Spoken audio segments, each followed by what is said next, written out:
نقطة دائرة الوجود صاحب اللواء الحمد والمقام المحمود مولانا ومولا الثقلين جد الحسن والحسين ابي القاسم محمد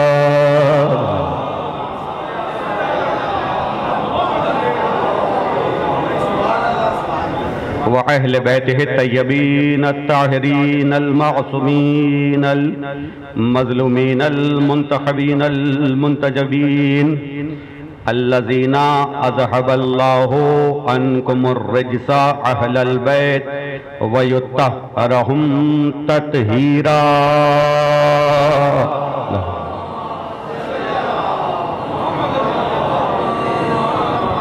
ولعنة الدائمة على أعدائهم ومنكر فضائلهم ومنكر ولايتهم وغاصب حقوقهم أجمعين أما بعد فقد قال الله سبحانه وتعالى في محكم كتابه المبين وقوله الحق بسم الله الرحمن الرحيم يا أيها الذين آمنوا استعينوا بالصبر والصلاة إن الله مع الصابرين ولا تقولوا لمن يقتل في سبيل الله أموات بل أحياء ولكن لا تشعرون وَلَنَبْلُوَنَّكُمْ بِشَيْءٍ مِّنَ الْخَوْفِ وَالْجُوعِ وَنَقْصٍ مِّنَ الْأَمْوَالِ وَالْأَنفُسِ وَالثَّمَرَاتِ وَبَشِّرِ الصَّابِرِينَ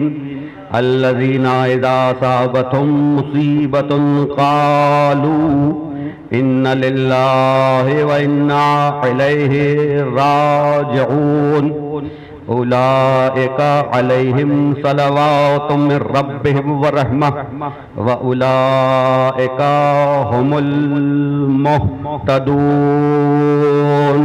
صلوات محمد وعلى محمد صلى الله عليه وسلم اللهم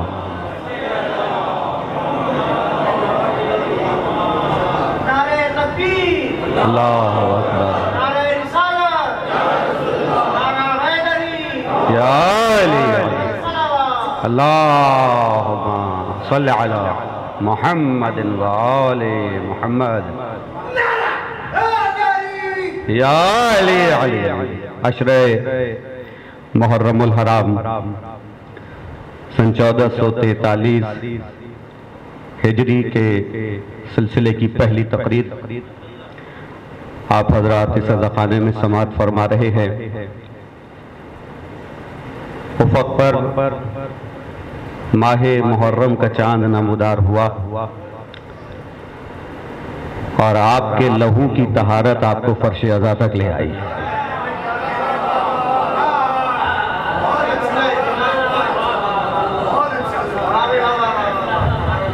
آپ کے لہو کی طہارت فرش عزا تک لے آئی ذکر امام حسین کرتے ہوئے ایک جملہ میں کہا کرتا ہوں امام حسین کسی کی ملکیت نہیں ہے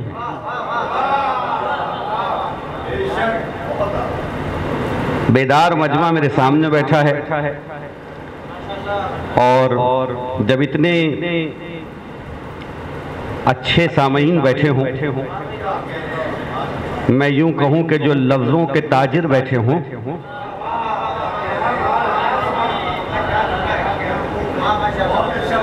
اور ایک جملے کی اور لفظ کی قیمت ادا کر رہے ہوں تو بہت سارے جملے ذہن میں آتے ہیں حسین کسی کی ملکیت نہیں ہے سب کچھ حسین کی ملکیت ہے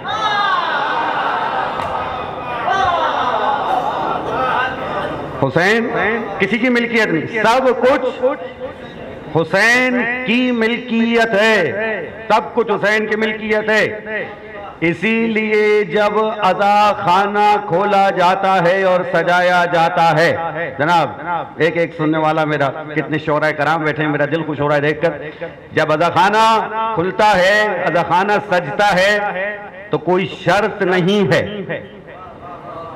میں جملہ کہہ دوں تو آگے بڑھ جاؤں عزا خانے میں آنے کے لیے مسلمان ہونا شرط نہیں، انسان ہونا شرط ہے۔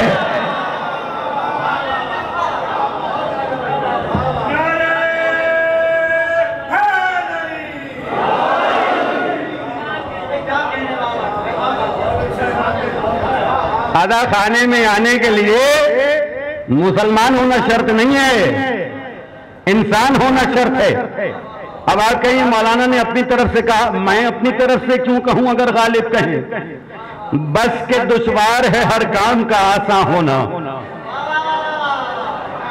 آدمی کو بھی میسر نہیں انسان ہونا۔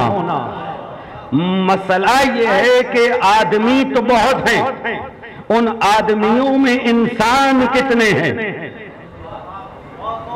عزا خانہ کھلا، ہزاروں رکاوٹیں ہوں، پریشانیاں ہوں۔ اچھا یہ بھی عجیب بات ہے کہ 1400 سال ہو گئے اس ذکر کی مخالفت ہی ہو رہی ہے نا۔ جملہ کہہ دوں اس پڑھے لکھے مجمع کے سامنے، یہ میرا ہی جملہ تھا، بڑا مشہور ہو گیا۔ کل کا یزید حسین کے وجود سے خوفزدہ تھا، آج کا یزید حسین کے ذکر سے خوفزدہ ہے۔ آج کا یزید حسین کے ذکر سے خوفزدہ ہے۔ عباس نازی صاحب، علی حیدر صاحب، حسین محترم صاحب، نیر بھائی اور میرے بہت پیارے دوست لئی بھائی کا بیٹا احسن بیٹھا ہوا ہے۔ 6 مصرے افتتاح عشرہ میں اپنے والد کے سنا رہا ہوں، جتنا اچھا تم لوگ سن رہے ہو۔ کربلا دین کی تہذیب کا گہوارہ ہے۔ اب یہاں سے میں ایک جملہ کہوں، موالی بھی میرے ساتھ ہو جائیں گے۔ یہ جانتے ہیں علی حیدر، کیونکہ میں ایک مدرس ہوں تو میرا مزاج مختلف ہے، حالات حاضرہ پہ بھی نظر رکھتا ہوں۔ دیکھیے بات یہ ہے کہ اگر ہم نے کربلا کو دین کی تہذیب کا گہوارہ مان لیا ہوتا، جملے کی قیمت ادا کیجئے گا، میں بڑے وسوخ سے جملہ کہہ رہا ہوں۔ اگر ہم نے کربلا کو دین کی تہذیب مان لیا ہوتا تو آج یہ کہنے کی ضرورت نہ پڑتی کہ ہم دہشت گرد نہیں ہیں۔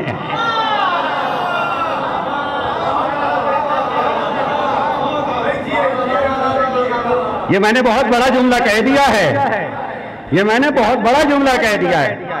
خدا کی قسم کھا کے کہہ رہا ہوں کہ اگر آج بھی اس دین اسلام کی اصل تصویر دنیا کے سامنے کوئی پیش کر رہا ہے کہ جس اسلام نے امن اور آشتی کا پیغام دیا، جس کا فاتح جب مکے میں داخل ہوا تو سفید پرچم لے کے داخل ہوا، کہنے والا آج معاف کر دینے کا دن ہے، اسلام کی اصل تعریف اس سے سیکھو جو فتح مکہ پہ سفید پرچم لے کے مکہ میں داخل ہو رہا ہے۔ اس نے یہ نہیں کہا لاؤ ان کو جو میرے قتل کے لیے جمع ہوئے تھے۔ جمع ہو کے بس ایک ہی تو سوال پوچھا، تم مجھ سے کیا امید رکھتے ہو؟ کیا امید رکھتے ہو؟ کہا کریم ابن کریم، کہ جاؤ تم سب کو معاف کیا، جاؤ تم سب کو آزاد کیا۔ اتنا کریم، اتنا امن پسند، اتنا بڑا نبی۔ نعت کا ایک شعر پہلے پڑھ لوں، میری عادت ہے میں شعر پڑھتا ہوں اور مجمع یہ بتائے گا کہ ہم نعت اسی طرح سنتے ہیں جو حق ہے سننے کا، بلکہ ہم ہی تو نعت پڑھنا سکھاتے ہیں۔ آپ کو کیا معلوم کہ نعت کیا ہے؟ ہم نے بتایا کہ نعت کیا ہے۔ دلیل دے دوں، سب سے پہلے نعت کا دیوان لکھا ہی ابو طالب نے تھا۔ آپ کو کیا معلوم کہ میں نعت کا شعر پڑھ رہا ہوں؟ اور دیکھیے کہاں تک اس پہ مجھے داد ملتی ہے۔ کہتے ہیں شاعر ہم کو کب عشق محمد کا ہنر آتا ہے، ہم کو کب عشق محمد کا ہنر آتا ہے، جتنی بینائی ہے بس اتنا ہی نظر آتا ہے۔ ہمیں نہیں معلوم وہ ذات اقدس کیا ہے، لیکن اس ذات اقدس کا پیغام، اس کا پیغام، اس کا دین اسلام کہاں گیا؟ تو اب میرے والد مرحوم نے 6 مصرے لکھے، کربلا دین کی تہذیب کا گہوارہ ہے، روشنی جس سے ابلتی ہے وہ فوارہ ہے۔ چوتھے مصرے پہ میرے سارے سننے والے میرا ساتھ دیں گے، مجھے خوشی ہوگی۔ کربلا دین کی تہذیب کا گہوارہ ہے، روشنی جس سے ابلتی ہے وہ فوارہ ہے، فکر شبیر کا وہ بہتا ہوا دھارا ہے جس نے ہر دور کے فرعون کو للکارا ہے۔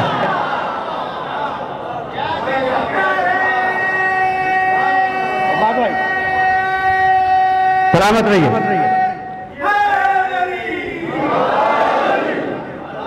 جس نے ہر دور کے فرعون کو للکارا ہے، حق سے باطل جو کسی موڑ پہ ٹکراتا ہے، لب تاریخ پہ شبیر کا نام آتا ہے،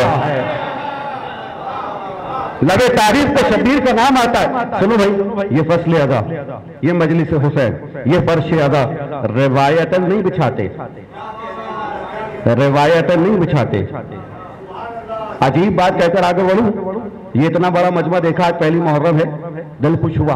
مولا آپ سب لوگوں کو اپنی امان میں رکھے، حفاظتی تدابیر کا بالکل خیال کیجئے۔ میں نے خود بھی دیکھی، ابھی ماسک ہٹایا ہے، یہ ملوز کھاتے رہے، ماسک ضرور رہے۔ اتنا بڑا مجمع، جملہ کہوں، دنیا کے حکمران، عباس بھائی جملے کو محسوس کیجئے گا، دنیا کے حکمران سب کچھ دینے کا وعدہ کرتے ہیں، پھر بھی مجمع جمع نہیں کر پاتے۔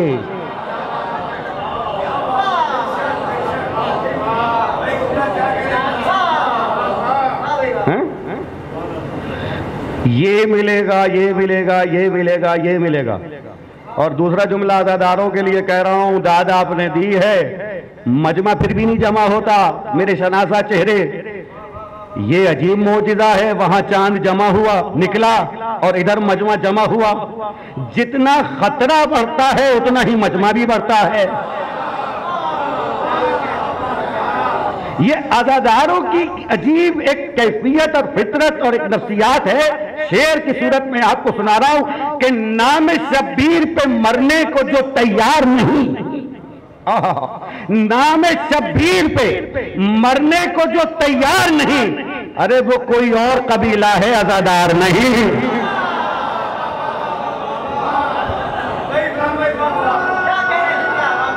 سلامت رہو۔ سنو بھائی رضا، نام شبیر پہ مرنے کو جو تیار نہیں، وہ کوئی اور قبیلہ ہے، عزادار نہیں۔ تو اگر ہم نے کربلا کو اپنی تہذیب بنایا ہوتا اور ہم نے کربلا کو پیش کیا ہوتا، خدا کی قسم کھا کے کہہ رہا ہوں، اگر اس دین کی حقیقی تصویر آج کوئی پیش کر رہا ہے تو وہ تصویر ہمیں صرف اس کے روضے میں نظر آتی ہے، جہاں ہندو بھی جا رہا ہے، عیسائی بھی جا رہا ہے، سکھ بھی جا رہا ہے، لامذہب بھی جا رہا ہے۔ پوچھئے تم کیوں جا رہے ہو؟ کہے گا حسین کو ماننا مسلمان کا مسئلہ نہیں ہے، انسان کا مسئلہ ہے۔ میں ہاتھ جوڑ کے ایک بات کہتا ہوں کہ جو عزاداری میں شامل نہیں ہوتے، یہ تو ان سے بعد میں پوچھا جائے گا کہ مسلمان ہو یا نہیں ہو، یہ پہلے پوچھا جائے گا کہ انسان بھی ہو کہ نہیں ہو۔ ارے ایک بات اور کہوں بڑی جلدی سے، دیکھیے بات یہ ہے کہ چاند نمودار ہوا، عزادار کی کیفیت یہ ہوتی ہے کہ اس سے رکا نہیں جاتا، کچھ بھی ہو، حالات جو بھی ہو، اسے تو مجلس میں آنا ہے۔ جب تک نہیں آئے گا، اگر میں صحیح کہہ رہا ہوں تو مجھے بتا دیجئے گا، جب تک فرش ادا پر نہیں آئے گا، اس طرح تڑپے گا جیسے مچھلی بغیر پانی کے تڑپتی ہے۔ یہ فرش ادا ہمارے لیے ایسے ہے جیسے مچھلی کے لیے پانی ہوتا ہے۔ اچھا، جب دروازہ سب کے لیے کھلا ہے تو کوئی رک نہیں پاتا، کوئی آ نہیں پاتا۔ کچھ وہ ہیں جو گھر میں بیٹھے ہیں، کچھ وہ ہیں جو بیٹھ سکتے نہیں ہیں، انہیں فرش ادا چاہیے۔ کبھی سوچو کہ آخر ایسی کیا بات ہے کہ تم یہاں پر آنے سے رک نہیں سکتے، وہ یہاں پر آ نہیں سکتے، فرق کیا ہے؟ ایک جملہ کہوں اور آگے بڑھ جاؤں، یہ تمہارے لہو کی تاثیر ہے، وہ ان کے لہو کی تاثیر ہے۔ بس بات یہ ہے کہ لہو کی طہارت ہے جو فرش ادا تک لے آتی ہے، اور یہ فرش ادا روایت نہیں بچتا، بلکہ یہ فرش ادا ایک قول ہے، معصوم کا بھی پڑھتا ہوا آ رہا ہوں، جلدی سے سناتا ہوں۔ معصوم نے فرمایا، مردہ صرف وہ نہیں ہے جس کی سانس رک جائے، معصوم کا فرمان سنا رہا ہوں، مردہ صرف وہ نہیں ہے جس کی سانس رک جائے، مردہ وہ ہے جو سچ کو سچ کہنے کی ہمت کھو دے۔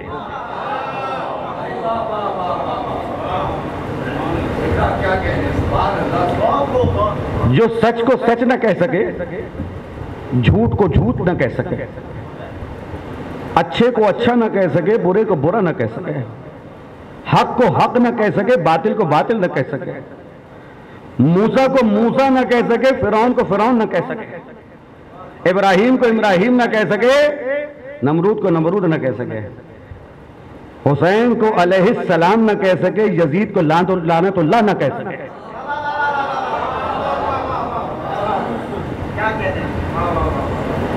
بات ساری یہ ہے کہ جن کے نزدیک سبھی اچھے ہیں، ان سے یہ سوال ہے کہ تمہارا شعور گیا کہاں؟ یہ ذکر امام حسین شعور کو زندہ کرتا ہے تاکہ یہ فیصلہ کر سکو کہ اچھا کون ہے، برا کون، صحیح کون ہے، غلط کون، حق کیا ہے اور باطل کیا ہے۔ یہ ہر سال جو ہم ذکر امام حسین کرتے ہیں، یہ فرش اعضا ہمیں یہ طاقت دیتا ہے کہ ہم صحیح کو صحیح کہیں، غلط کو غلط کہیں، اچھے کو اچھا کہیں، برے کو برا کہیں۔ کربلا صرف ایک دن کے واقعے کا نام نہیں ہے، کربلا زندگی پر پھیلی ہوئی ایک کیفیت کا نام ہے جس میں انسان باطل کو برداشت نہ کر سکے، اس کو حسینیت کہتے ہیں۔ ہمارا طریقہ کیا ہے؟ ہم آنسو بہاتے ہیں، آنسو بہاتے ہیں، ان آنسوؤں سے لوگوں کو تکلیف ہوتی ہے، صبر کا پیغام دیا جاتا ہے۔ ابھی پڑھتا ہوا آ رہا ہوں، قرآنی آیات کی روشنی میں صبر کا مطلب یہ نہیں ہے کہ اگر کوئی تکلیف پڑے تو روئے نہیں، صبر کا مطلب یہ ہے کہ میدان جنگ میں اگر دشمن کا لشکر بڑا ہو تو بھاگے نہیں۔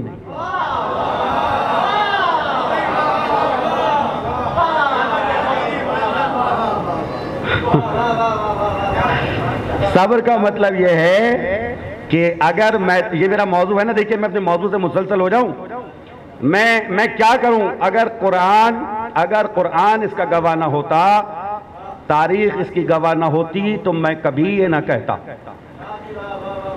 عجیب کربلا سجائی ہے حسین نے۔ میں جملہ کہہ دوں گا بہت بھاری، اس مجمع نے مجھے طاقت دے دی۔ عجیب کربلا سجائی حسین نے، ایک کردار ایسا ہے جس کی ہم ایک لفظ کیا مدح کریں گے، وہ تو چنے ہوئے چنیدہ لوگ ہیں۔ جملہ محسوس کر لیجئے، اگر قرآن میں نہ ہوتا تو میں نہ کہتا، ہر ایک کا مرتبہ اپنی جگہ۔ رسول کہہ رہے ہیں رک جاؤ، رکتے نہیں، حسین کہہ رہے ہیں چلے جاؤ، جاتے نہیں۔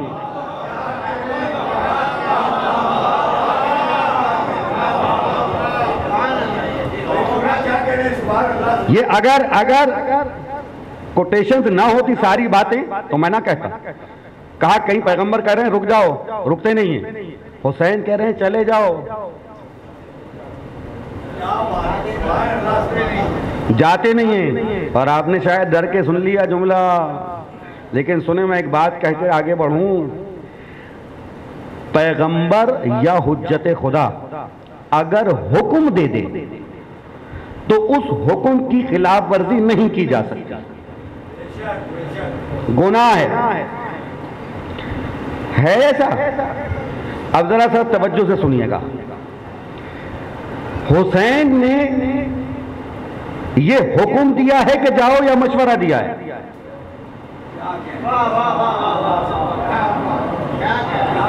سنا تو آپ نے بہت دفعہ ہے، اس انداز سے نہیں سنا ہوگا۔ امام حسین نے اپنے اصحاب کو حکم دیا ہے کہ جاؤ یا مشورہ دیا ہے کہ جاؤ؟ امام حسین نے مشورہ دیا ہے کہ جاؤ۔ اگر حکم دیتے تو رکنا حرام ہو جاتا، اگر حکم دیتے تو رکنا حرام ہو جاتا۔ اس لیے آپ نے کہا میں تمہیں حکم نہیں دے رہا، مشورہ دے رہا ہوں کہ چاہو تو رکو، چاہو تو جاؤ۔ حسین نے مشورہ دیا ہے، حکم نہیں۔ پیغمبر نے حکم دیا تھا مشورہ نہیں.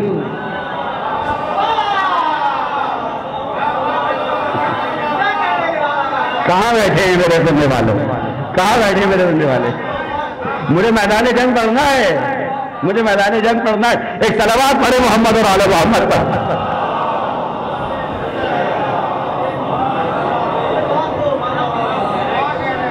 بہت شکریہ آپ کا، بہت شکریہ آپ کا، بہت شکریہ. سب کچھ پڑھیں گے نا، دیکھیں گے تاریخ میں کیا ہے کیا نہیں ہے.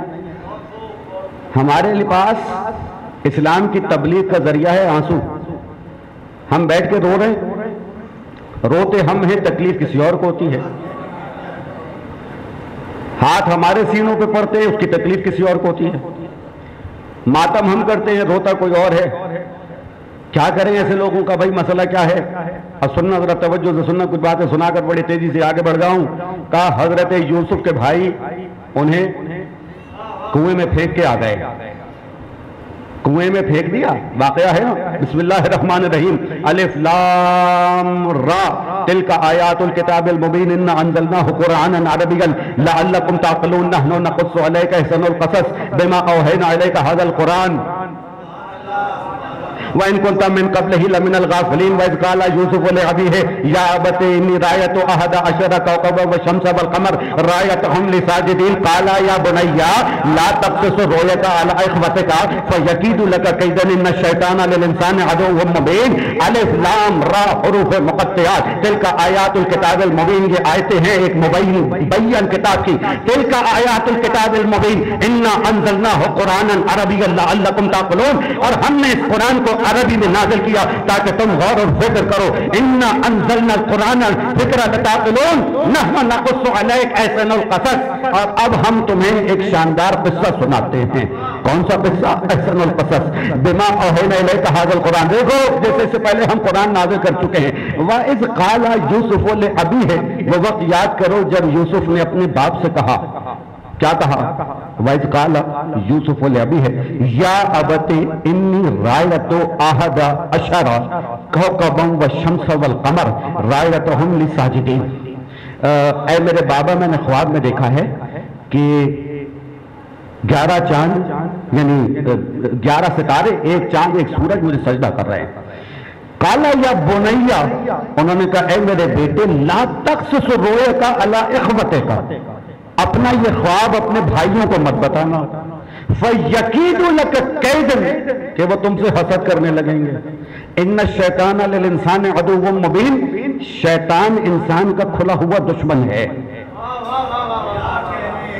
سورہ یوسف 12واں سورہ ہے، 12ویں سپارے میں شروع ہوتا ہے. 12 اس کے رکوع ہیں. یہ 12 کا کچھ عجیب معاملہ ہے. اور اس 12 میں سے میں نے 5 آیتیں آپ کے سامنے تلاوت کر دی، آگے بھی کر سکتا تھا لیکن مجھے کسی منزل تک جانا ہے اور ایک بات کہہ کر آگے بڑھوں. کہا حضرت یوسف نے خواب میں دیکھا کہ ستارے سجدہ کر رہے ہیں. تو اب یعقوب نے کہا بھائیوں کو مت بتانا ورنہ حسد کرنے لگیں گے. قرآن کی آیتیں ہیں، روایتیں نہیں ہیں. آہستہ سے جملہ کہہ رہا ہوں، کبھی میں زور سے کہتا ہوں آپ آہستہ سے سنتے ہیں، اب میں آہستہ سے کہہ رہا ہوں آپ زور سے سن لیجئے گا. قرآن نے کہا بھائیوں کو مت بتانا، حسد کرنے لگیں گے. اس کا مطلب یہ ہوا کہ اگر ستارے کسی کو خواب میں سجدہ کر لیں لوگ اس سے بھی حسد کرنے لگتے ہیں.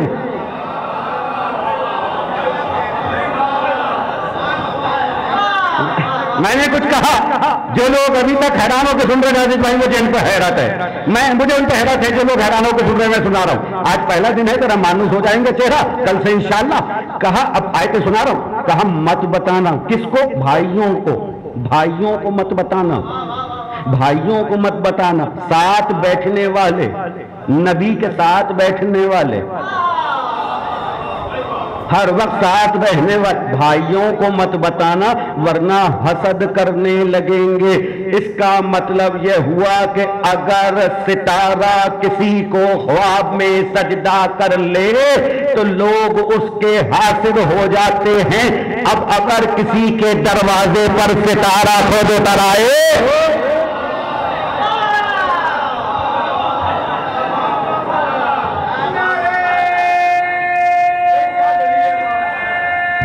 دیکھیں آپ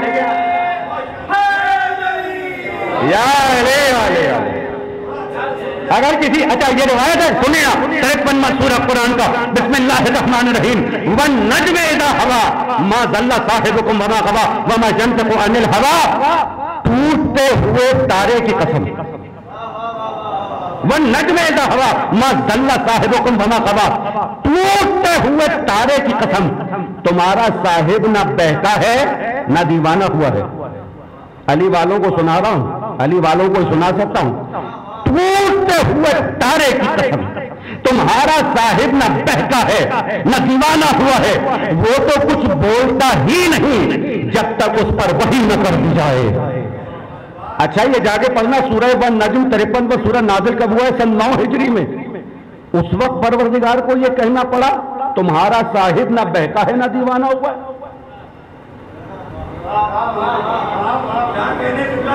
اب بات بھائی سوچنے کی بات ہے یا نہیں؟ سرکار سن 9 ہجری میں نازل ہوا سورہ والنجم، ٹوٹتے ہوئے تارے کی قسم تمہارا صاحب نہ بہتا ہے نہ دیوانہ ہوا ہے، وہ تو کچھ بولتا ہی نہیں جب تک اس پر وحی نہ کر دی جائے۔ تو قرآن نے کیا مفروضات پہ بات کی؟ ازمپشنز پہ تو قرآن بات کرتا نہیں ہے۔ کسی نے تو کچھ کہا ہوگا جس کا جواب قرآن نے دیا ہے۔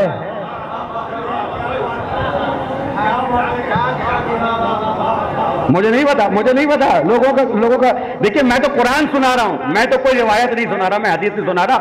والنجم اذا ہوا ما ضل صاحبکم وما غوا ٹوٹتے ہوئے تارے کی قسم تمہارا صاحب نہ بہکا ہے نہ دیوانہ ہوا ہے۔ تو کسی نے تو کچھ کہا ہوگا جس کا جواب یہ دیا گیا، وہ تو کچھ بولتا ہی نہیں جب تک اس پر وحی نہ کر دی جائے۔ یہ ٹوٹتا ہوا تارا کیا ہے؟ تو اب لکھنے والوں نے لکھا، کہا دیکھو سن 9 ہجری میں لوگ پیغمبر کے پاس آئے اور آ کر کہنے لگے آپ کے بعد آپ کا جانشین کون ہے، ہمارا رہنما کون ہے؟ تو اب پیغمبر نے کہا بھائی میں تو ذوالعشیرہ سے بتا رہا ہوں، اب جس کے گھر پہ تارا اترے گا بس وہی میرا جانشین اور تمہارا رہنما ہے۔ اردو سمجھنے والے بیٹھے ہیں تو جملہ لے لیں، پہنچا تو پہنچا، نہیں پہنچا تو نہیں پہنچا۔ لکھنے والوں نے لکھا ہے 2 راتیں ایسی ہیں جب امت ساری رات جاگی ہے، ایک خیبر کی شب علم تھی،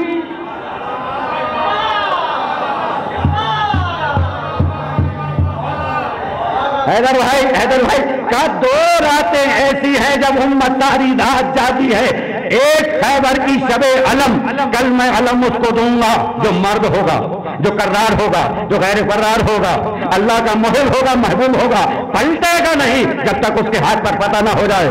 کہنے والے نے کہا میں ساری رات جاگتا رہا، شاید علم مجھے مل جائے، میں کیا کروں؟ میرا موضوع ہے میدان جنگ، میرا موضوع ہے میدان جنگ، میں تو پڑھوں گا۔ ایک خیبر کی شب علم، دوسری مدینے کی شب والنجم، وہاں لوگوں کو علم کی امید تھی، یہاں نجم کی امید تھی۔ جملہ آپ لے لیجئے، وہاں علم علی کا انتظار کر رہا تھا، یہاں نجم علی کا انتظار کر رہا تھا، یہاں نجم علی کا انتظار کر رہا تھا۔ ٹوٹتے ہوئے تارے کی قسم۔ تو کہا یوسف کے بھائی جب ان کو حوالے کرائے ایک کنویں کے، واقعہ بڑا خوبصورت ہے، میں کیا کروں؟ آپ لوگ سنیں گے؟ تھوڑا سا موضوع سے ہٹ کے سنا دوں، تھوڑا سا سنا دوں میرے نوجوان بچے؟ نعرہ حیدری، ایک بھرپور صلوات بھی پڑھ دیں محمد اور آل محمد. بہت اچھا واقعہ ہے. نحن نقص علیک احسن القصص بما اوحینا الیک ھذا القرآن. قرآن کے قصے سارے ہی بہت اچھے. کل پڑھوں گا قصہ, کیا شاندار قصہ ہے. ہوم ورک سمجھ لو بھائی علی حیدر, سورۃ البقرہ کی آیت نمبر 244, 45, 46, 47 پڑھ کے آنا. اس میں تذکرہ ہے طالوت کا, جسے بادشاہ بنایا گیا تھا بنی اسرائیل کا. کل بات کروں گا اس کے اوپر اور کچھ آیتوں کے حوالے. آج تو بڑی تیزی سے وقت گزر گیا. کہا احسن القصص, ان قصوں میں سب سے شاندار قصہ حضرت یوسف کا. کیسا حسین و جمیل بچہ ہے. جانا مجھے کہیں اور تھا, میں نے کہا نا آپ سے اجازت لے کے کچھ باتیں سنا رہا ہوں. حضرت یوسف اور بنیامین یہ دو سگے تھے, باقی سارے سوتیلے تھے. باپ ایک تھا, ماں الگ تھی. باپ ایک تھا, ماں الگ تھی. یعقوب کے بیٹے ہیں سارے. دیکھا کہ یوسف سے بہت پیار کرتے ہیں یعقوب. اب قرآن سنا رہا ہوں سارا. جب محبت دیکھی کہ باپ کو بیٹے سے زیادہ محبت ہے تو حسد کرنے لگے. اس سے ایک نتیجہ یہ ملا کہ جب نبی کسی سے زیادہ محبت کرنے لگے تو باقی حسد کرنے لگتے ہیں.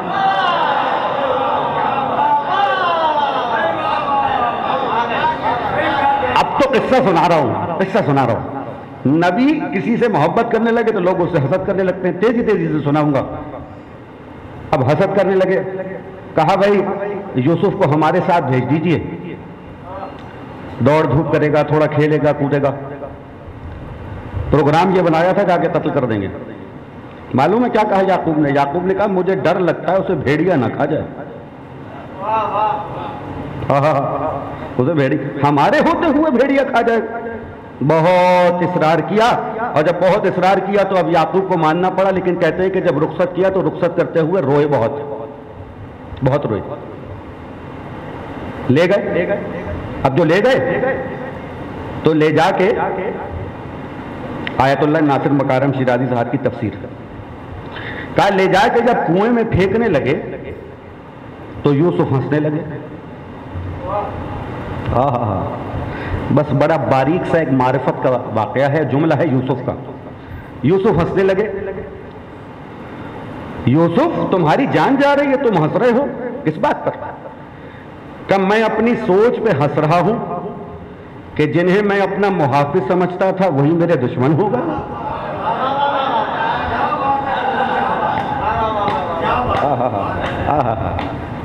محافظ تو میرا وہ ہے.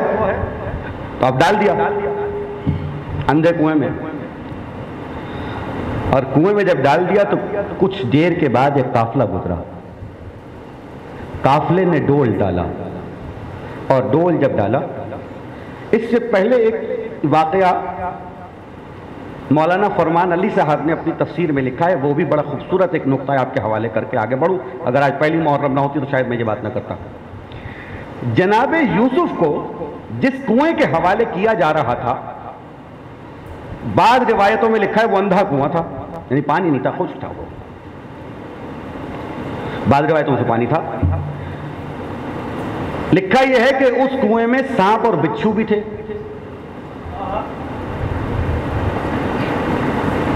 جب جناب یوسف کو اس کنویں میں پھینکا جانے لگا, یہ مولانا فرمان علی صاحب نے لکھا ہے, تو ان سانپوں کے سردار نے تمام بچھوؤں اور سانپوں کو مخاطب کر کے کہا, اب میں بہت آسانی سے سنا رہا ہوں, ان سانپوں اور بچھوؤں کو مخاطب کر کے کہا دیکھو خیال رہے ہمارے پاس ایک معصوم آنے والا ہے.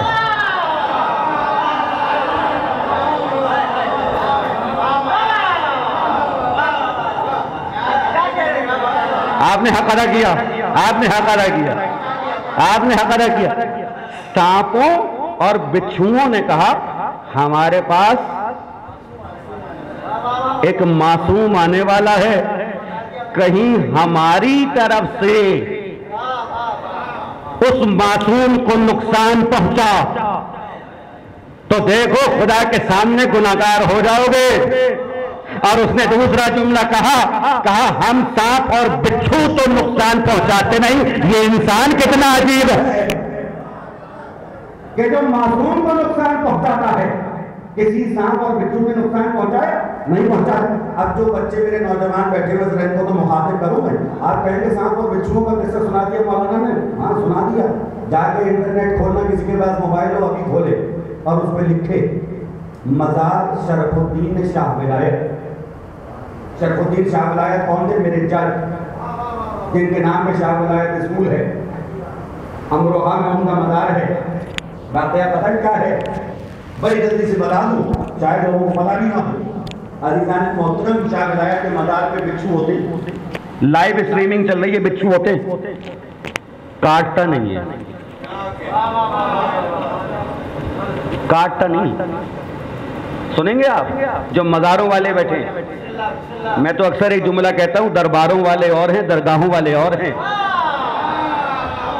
اب تو بس پڑھ رہا ہوں، درگاہوں کا ذرا سن لو مزاج۔ کہا شاہ ولایت صاحب اللہ کے ولی ہیں، بیٹھے ہوئے کسی کے ساتھ، وہ بھی اللہ کے ولی ہیں، کسی بات پہ اختلاف ہوا، انہوں نے کہا جب تم مرو گے تمہاری قبر میں بچھو ہوگا۔ انہوں نے کہا بچھو ہوگا اس لیے ہوگا کہ تم نے کہہ دیا، یہ پلٹ نہیں سکتی بات جو ایک ولی کی زبان سے نکل جائے۔ اب ولی کی زبان سے نکل گیا تو پلٹ نہیں سکتا، بچھو تو ہوگا یہ تم نے کہا ہے، لیکن وہ بچھو کاٹے گا نہیں، یہ میں کہہ رہا ہوں۔ اب اس کو آپ جا کے سرچ کیجئے گا، میرے حسین محترم صاحب بیٹھے ہو، اس کو جا کے سرچ کر لیجئے گا نیٹ پر۔ اب تک 1700 قسم کے بچھو لائے جا چکے۔ عجیب ترین بات یہ ہے، عجیب ترین بات یہ ہے کہ مزار کے اندر آتا ہے تو ڈنک سکیڑ لیتا ہے، مزار کے باہر جاتا ہے تو ڈنک مارتا ہے۔ میں دستے ادب جوڑ کے اتنا پوچھوں، یہ بچھو کو کیسے پتا چلتا ہے مزار کہاں سے شروع ہو گیا؟ تو بچھو کو کیسے پتا چلتا ہے کہ مزار کہاں سے شروع ہو گیا؟ ایک جملہ سن لیجئے عزیزان محترم، بات آ گئی۔ بات بس اتنی سی ہے کہ ایک ولی نے کہہ دیا تھا، اس کا احترام بتایا جا رہا ہے۔ جب ایک ولی کا اتنا اختیار ہے تو علی کا کتنا اختیار ہوگا؟ سناؤں گا اختیار علی، سناؤں گا اختیار علی۔ دیکھ کے چلے گئے تھے نا، اب بیٹھ کے یوسف شعرائے عام پر روتے ہیں۔ ہم نے بھی شعرائے عام ہی پکڑی ہے، یہ بھی ہمارے اوپر مولا کا کرم ہے، ساری شعرائے عاموں پر ہم بیٹھے ہیں۔ دیکھتے جائیے پورا کراچی، ہر مرکزی شاہراہ پہ حسین کا ذکر ہو رہا ہے یا نہیں ہو رہا ہے؟ یہ بھی امام حسین کا کرم ہے ہمارے اوپر، ہر شاہراہ پہ حسین کا ذکر ہو۔ کیا کر رہے ہیں ہم؟ بیٹھ کے رو ہی تو رہے، ہم بیٹھ کے رو رہے ہیں۔ جب یعقوب بیٹھ کے روتے تھے شاہراہ عام پر تو ان کے بیٹوں کو بڑی تکلیف ہوتی تھی، وہ کہتے تھے ابا کب تک روئیے گا، اپنا رونا بند کرے۔ ان کو کیوں تکلیف ہوتی تھی ان کے رونے سے؟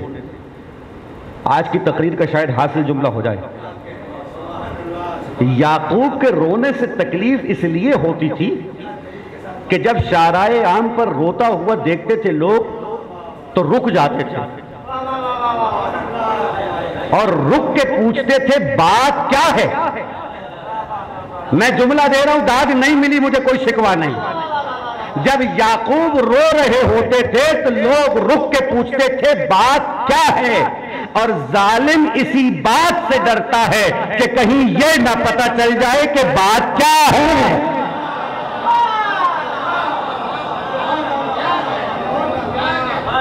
ظالم اسی بات سے تو ڈرتا ہے کہ کہیں یہ نہ پتہ چل جائے کہ بات کیا ہے۔ ہم بھی دیکھا گیا،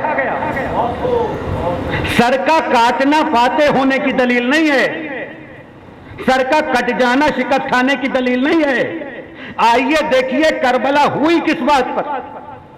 یزید کہہ رہا ہے بیعت کرو، حسین کہہ رہے ہیں نہیں کروں گا۔ جا کے پوچھو تاریخ کے مورخ سے، کیا یزید بیعت لے سکا؟ کیا حسین نے بیعت کی؟ اگر حسین نے بیعت نہیں کی تو حسین کامیاب۔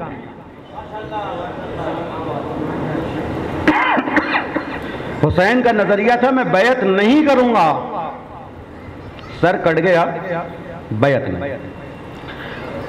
اکثر یہ سوچتا ہوں کہ آخر یزید کو اتنی ضرورت کیا تھی اصرار کرنے کی کہ حسین ہی بیعت کریں،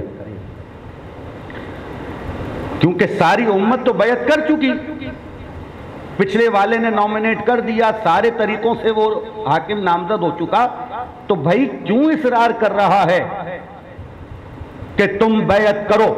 علامہ نقن صاحب کے جملے آپ کے حوالے کر رہا ہوں، ساری امت تو بیعت کر چکی، ایک حسین کے بیعت کرنے پر اصرار کیوں ہے؟ یزید کا اصرار یہ بتا رہا ہے کہ یزید بھی یہ جانتا ہے کہ ساری امت کا ووٹ مل کر بھی حسین کے ووٹ کے برابر نہیں ہو سکتا،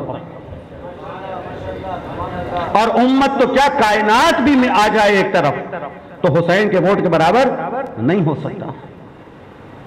کہا یہ سلطنت کی جنگ نہیں ہے، بلکہ یہ سلطنت کے مقابلے میں شریعت کی جنگ ہے۔ وہ چاہتا یہ ہے کہ اس کے تمام اعمال و افعال پر حسین مہر ثبت کر دے، اور وہ یہ جانتا ہے کہ یہ سارے کا سارا حق حسین ابن علی کا ہے جس میں بیٹھا ہوں۔ اس کی شرح انشاءاللہ آنے والے دنوں میں کروں گا۔ آج ابتدائے مجلس میں نے تمہید میں کچھ باتیں آپ کی خدمت میں پیش کر دی۔ خدا آپ سب لوگوں کو سلامت رکھے اور اسی طریقے سے عزاداری ہوتی رہے۔ حسین فتح و شکست کا یہی معیار لے کر کربلا آئے تھے، اسی لیے آپ نے اپنے ساتھ لشکر جمع نہیں کیے، بلکہ آپ نے اپنے ساتھ لشکر کو کہا جو ساتھ ہی تھے۔ لشکر تو جمع ہو رہا ہے نا یہ سوچ کر کہ فاتح خیبر کا لال ہے، صاحب ذوالفقار ہے، جب تلوار چلائے گا تو کس کی مجال کے سے مقابلہ کر سکے؟ حسین ابن علی کیا کہہ رہے ہیں میں کسی حکومت کے لیے نہیں جا رہا ہوں۔ سن لو بھائی پیغام، یہ میں ہر مجلس میں پڑھوں گا۔ امام حسین نے کیا کہا میں کسی حکومت کے لیے نہیں جا رہا ہوں، میں جا رہا ہوں امر بالمعروف و نہی عن المنکر کے لیے۔ تم دیکھتے ہو کہ حلال کو حرام سے اور حرام کو حلال سے بدل دیا گیا ہے، اور دین اس طرح باقی رہ گیا ہے جیسے ہاتھ سے پانی بہہ جانے کے بعد صرف کچھ گاد باقی رہ جاتی ہے۔ میرا یہ قیام اللہ کے دین کی خوشنودی کے لیے ہے۔ میں اپنے لہو سے اس پیغام کو روشن کر دوں گا ساری کائنات پر، جو پیغام 1,24,000 انبیاء کا پیغام ہے۔ یہ تھے امام حسین کے خطبات، انشاءاللہ تفصیل پڑھوں گا میں امام حسین کے خطبات۔ امام علی مقام اپنے ساتھ لشکر لے کے نہیں گئے، کس کو لے کے گئے؟ امام علی مقام اپنے ساتھ اپنے گھر کی عورتوں کو لے کے گئے۔ اگر مقصد تلوار کی جنگ کرنا ہوتا تو اپنے ساتھ لشکر لے کے جاتے، مگر آپ تو اپنے ساتھ اپنے گھر کی عورتوں کو لے کے گئے ہیں، بچوں کو لے کے گئے۔ یہ عورتوں اور بچوں کو لے کے جانا یہ بتا رہا ہے کہ حسین کا مقصد تلوار کی جنگ کرنا نہیں ہے۔ امام حسین نے مدینہ چھوڑا، مکہ پہنچے، مکے میں نہ رہنے دیا گیا، آپ نے کوفے کی جانب سفر کیا، کوفے کی جانب نہ جانے دیا تو آپ نے کربلا میں جا کر گویا کہ اپنی بستی بسائی۔ یہ کربلا ایک صحرا تھا جسے حسین نے کربلا بنا دیا۔ یہ تو صحرا تھا، کل پڑھوں گا، یہ تو صحرا تھا، اسے حسین نے کربلائے معلی بنا دیا، معلی بنا دیا۔ حسین اپنے ساتھ اپنے گھر کی عورتوں اور بچوں کو لے کے جا رہے ہیں، ذرا سا میرے ساتھ مدینے چلیے۔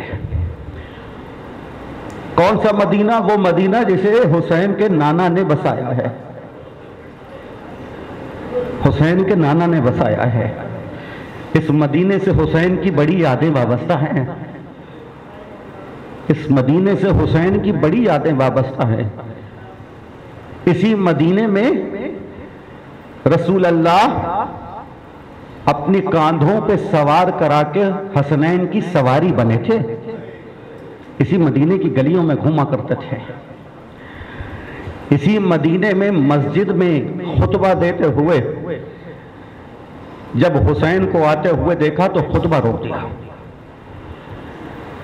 اسی مدینے والوں نے تو دیکھا ہے کہ بار بار کہتے تھے حسین و منی وانا من الحسین۔ اسی مدینے والوں نے تو دیکھا ہے کہ اپنی زبان چسایا کرتے تھے، سینے سے لگایا کرتے تھے۔ انہی مدینے والوں نے تو ایک روز وہ منظر بھی دیکھا کہ جب کسی گلی سے اللہ کے رسول گزر رہے تھے، کسی بچے کے رونے کی آواز آ رہی تھی۔ جس گھر سے آواز آ رہی تھی خدا کے رسول نے اس گھر پہ رک کر دستک دی۔ اس کے بچے کا باپ نکل کے باہر آیا۔ اب جب رسول اللہ کو دیکھا تو کہنے لگا یا رسول اللہ آپ میرے دروازے پر، میں کیا خدمت کروں؟ کہا یہ بچہ کون ہے جو رو رہا ہے؟ کہا میرا بیٹا ہے، ضد کر رہا ہے۔ کہا اس کو چپ کراؤ۔ کہا یا رسول اللہ ایسی کیا بات ہے، بچے تو روتے ہیں، آپ رونے کے لیے آئے ہیں تو میں ایک جملہ کہہ دوں؟ رسول اللہ فرماتے ہیں نہیں، مجھ سے اس کا رونا برداشت نہیں ہو رہا، اس لیے کہ اس کے رونے کی آوازیں میرے حسین سے ملتی ہے، میں حسین کا رونا برداشت نہیں کر سکتا ہوں۔ سنو، جس حسین کا رونا رسول سے برداشت نہ ہوتا ہو اس حسین کو امت نے کتنا رولایا ہے۔ بس یہی سوچ کر رو لیجئے، اپنی آوازوں کو آزاد چھوڑ دیجئے۔ اور ایک روایت سناؤں، ابتدائے محرم ہے نا، یہ روایت یاد رکھنا، یہ روایت میرے چھٹے امام سے نقل ہوئی ہے۔ روایت یہ ہے کہ چھٹے امام کے مدرسے میں ہر روز درس کے بعد کربلا والوں کے مسائل پڑھے جاتے تھے۔ کبھی حسین کے مسائل پڑھے جاتے تھے، کبھی عباس کے مسائل پڑھے جاتے تھے، کبھی قاسم کے مسائل پڑھے جاتے تھے، کبھی اون و محمد کے مسائل پڑھے جاتے تھے، کبھی علی اکبر کے مسائل پڑھے جاتے تھے۔ لیکن راوی کا بیان یہ ہے کہ جب کبھی شہزادہ علی اصغر کے مسائل پڑھے جاتے تھے تو امام کی کیفیت یہ ہو جاتی تھی جو میں لفظوں میں بیان نہیں کر سکتا۔ کہتا ہے ایک روز کربلا والوں کے مسائل بیان ہو رہے تھے، امام گریہ فرما رہے تھے، میں سامنے بیٹھا ہوا تھا، امام نے مجھے دیکھا اور دیکھ کے کہا تو روتا کیوں نہیں ہے؟ جملہ سن لیں، اگر یاد رکھ سکے تو یاد رکھ لیے گا۔ امام نے کہا تو روتا کیوں نہیں ہے؟ کہا میں نے اپنے آنسوؤں میں بھیگا ہوا رومال دکھایا۔ کہا فرزند رسول روتا تو ہوں، دیکھیے یہ میرا رومال آنسوؤں سے بھیگ چکا ہے۔ امام نے معلوم ہے کیا کہا؟ کہا ایسے نہیں، ایسے رویا کرو جیسے کوئی بوڑھی ماں جوان بیٹے کی میت پہ گریا کرتی ہے، رونے میں شرمایا نہیں کرو، بس اتنا تصور کر لیا کرو کہ بقیے سے ایک ماں آئی ہے اور آ کر یہ کہہ رہی ہے کوئی میرے لال پہ رونے والا؟ تم سارے عزادار ہو نا، یہ جملے یاد رکھنا۔ بقیے سے ایک ماں آ کے پوچھتی ہے کوئی میرے لال پہ رونے والا؟ شام سے ایک بہن آتی ہے آ کے پوچھتی ہے کوئی میرے بھائی پہ رونے والا؟ اور تیسرا جملہ سن لو، زندان سے ایک بچی آتی ہے اور آ کے کہتی ہے تم کتنے خوش نصیب ہو نا، تمہیں رونے کی آزادی ہے، جب تم روتے ہو تو کوئی تعزیہ میں تو نہیں مارتا، جب تم روتے ہو تو کوئی تماچے تو نہیں مارتا، تمہیں کوئی جھڑکیاں تو نہیں دیتا، تمہیں بآواز بلند گریہ کرنے میں کوئی خوف تو نہیں ہے۔ ارے میں جب رویا کرتی تھی تو ظالم تازیانے مارا کرتا تھا، میں نے اتنے تماچے کھائے ہیں، جملہ برداشت کر سکیں گے؟ امام زمانہ زیارت ناہیہ میں ارشاد فرماتے ہیں، امام زمانہ زیارت ناہیہ میں ارشاد فرماتے ہیں میرا سلام ہو ان رخساروں پر جن کا رنگ کربلا سے شام تک بدلتا ہی رہا، وہ رخسار جو کبھی نیلے ہو جاتے ہیں کبھی سرخ ہو جاتے ہیں، اس بچی پہ سلام جس کو رونے نہ دیا گیا، اس کے باپ کا پرسہ نہ دیا گیا، وہ آ کے کہتی ہے عزادارو رو لو، تم خوش نصیب ہو کہ تمہیں رونے سے کوئی روکتا نہیں ہے۔ ہاں ہاں، مدینے سے مدینے کی رونق جا رہی ہے، حسین جا رہے ہیں، خط آ چکا، واقعہ آپ کے ذہنوں میں محفوظ ہے۔ مروان کے نام خط لکھا گیا تھا، حاکم وقت سے گفتگو ہو چکی، اور اب جو واپس پلٹے حسین گفتگو کر کے، تو ایک بار عباس کو مخاطب کر کے کہا، عباس اب مدینہ رہنے کے قابل نہیں رہا، اب مدینہ رہنے کے قابل نہیں رہا، سامان سفر کی تیاری کرو۔ روایت کے جملے یہ ہیں کہ عباس واپس گھر کو پلٹے ہیں اور حسین اپنے اجداد کی قبر کی جانب گئے ہیں، اپنے اجداد کے روضوں کی جانب گئے ہیں۔ کہا، حسین آج کی رات نانا کی قبر پہ پہنچے، پہنچ کے خود کو قبر پہ گرایا اور گرا کے کہا، نانا نانا حسین آیا ہے اور آخری سلام کرنے آیا ہے، آج کے بعد آنا ممکن نہ ہو سکے گا۔ نانا بھیا حسن تو پہلو میں سوتے ہیں مگر ہمیں کربلا بسانی ہے۔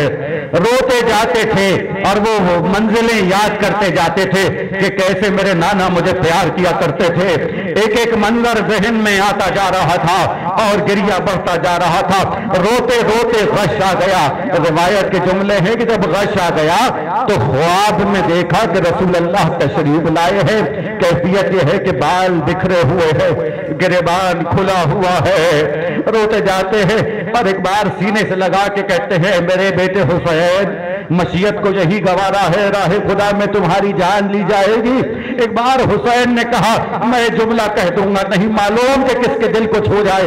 حسین نے کہا، نانا مجھے جان دینے میں کوئی قباحت نہیں ہے، مجھے شہادت قبول ہے، لیکن بتائیے میری بہنوں کے لیے کیا حکم ہے، میری بہنوں کے لیے کیا حکم ہے؟ بس اتنا کہتا تھا کہ رسول اللہ رونے لگے، آنکھوں سے آنسو بہے۔ کہا کہ مشیت یہی چاہتی ہے کہ ان کے سر سے ردا چھنے گی، ہاتھوں میں رسن بندھے گی۔ اجرکم علی اللہ، اجرکم علی اللہ۔ عزادارو حسین واپس پہنچے۔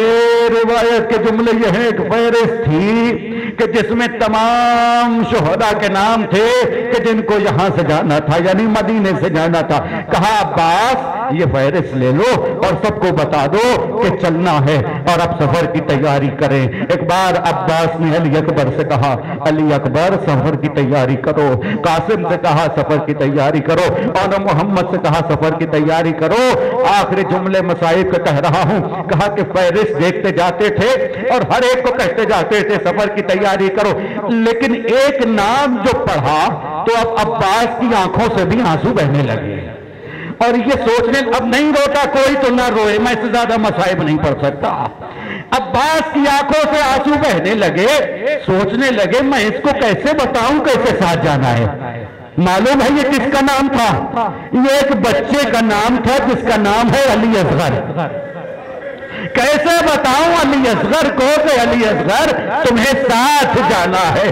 تو آ کر اس بی بی سے کہا کہ علی اصغر کو ساتھ، کس سے کہا؟ فاطمہ صغرا اصغر کو ساتھ کربلا جانا ہے، فاطمہ صغرا اصغر کو ساتھ کربلا جانا ہے۔ اللہ اکبر۔ قافلہ تیار ہوا، بڑی شان سے قافلہ تیار ہوا۔ عزیزوں لکھا یہ ہے کہ راوی نے لکھا، راوی بیان کرتا ہے، ایک ایک بی بی آتی جاتی تھی، اماریوں میں سوار کرایا جاتا تھا۔ حسین مسند پہ بیٹھے ہوئے دیکھ رہے تھے۔ ایک بار آواز آتی ہے، جناب ام لیلہ کی سواری آتی ہے، یعنی ام لیلہ تشریف لاتی ہے۔ آواز دے کے کہا، علی اکبر جاؤ ماں کو سوار کراؤ۔ پھر آواز آئی، جناب ام فرما آتی ہے، کہا قاسم جاؤ سوار کراؤ۔ آواز آئی، ام کلثوم آتی ہے، عباس جاؤ بہن کو سوار کراؤ۔ پھر ایک بار یہ منظر دیکھا کہ عباس نے تلوار کو بے نیام کر کے کہا، الحجاب۔ ختم ہو گئی تقریر۔ رونے والوں کے لیے جملے بہت ہیں۔ کہا الحجاب۔ 18 کنیزیں باہر آئی، 18 کنیزوں کے جھرمٹ میں ایک بی بی باہر تشریف لائی۔ راوی کہتا ہے میں نے دیکھا اس بی بی کو دیکھ کے حسین مسند سے کھڑے ہو گئے۔ ہاں اگر رو سکو تو رو لو۔ کہا اس بی بی کو دیکھ کے حسین اپنی مسند سے کھڑے ہو گئے۔ میں گھبرا گیا، یہ کون بی بی ہے؟ معلوم ہوا یہ علی کی بیٹی زینب ہے۔ جسے سوار کرانے کے لیے حسین اپنی مسند سے اٹھے، چل کے زینب تک پہنچے، زینب کو سوار کرانا چاہا۔ جملہ سن لو اور اجازت دے دو۔ ایک بار زینب نے کہا بھیا حسین آج میں آپ سے سوار نہیں ہوگی، آج میں آپ سے سوار نہیں ہوں۔ کہا پھر کس سے سوار ہوگی؟ آخری جملہ زینب نے کہا اس کو بلاؤ جو 11 محرم کو مجھے سوار کرائے گا۔ جب نہ ہماری ہوگی نہ سر پہ ندا ہوگی، ہاتھ پتے پشت بجے ہوگے، صحرا میں لاشیں بکھرے ہوئے ہوگے۔ ایک بار حسین نے کہا سید سجاد، اے میرے لال سید سجاد، آپ پھپھی کو سوار